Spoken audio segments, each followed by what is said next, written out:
I don't know if you're aware of one of the tactics of Satan, but that's to use scripture against Christians. So one example would be Jesus, when he had fasted for 40 days and 40 nights, Satan came along and said, "If thou be the Son of God, cast thyself down, for it is written, he shall give his angels charge concerning thee, lest at any time thou dash thy foot against a stone."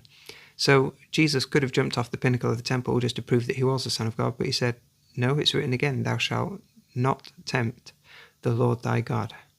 So Satan uses scripture, and quite often when you hear Apologia Studios, Jeff Durban, talking against Mormon missionaries, you'll hear him misquote scripture, which is unfortunate for those of us who are very aware of the scriptures, and it's sad that sometimes people get deceived by him.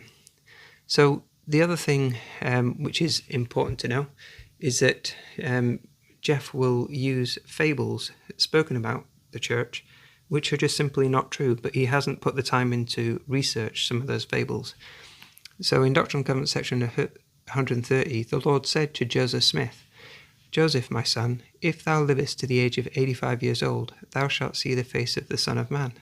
Therefore let this suffice and trouble me no more on the matter," because he was asking him about when the second coming would be. But Jeff Durban will take that age of 85 and say, okay, let's calculate the age of Joseph Smith. Oh, that's in 56 years' time.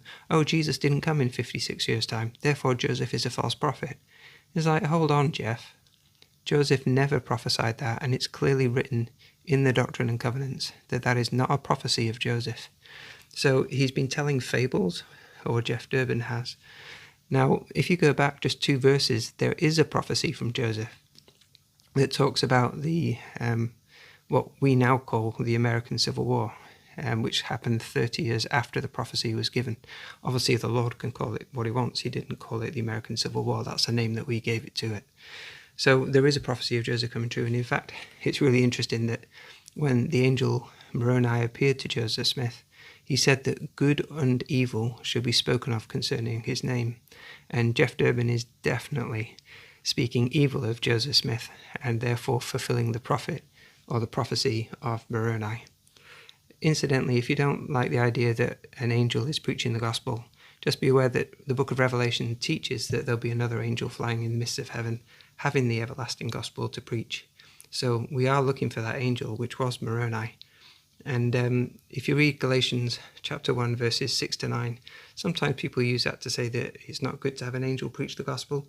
But again, that's taken out of context. So just listen to the video that I did on that. Cool. Thanks for listening. Have a good day.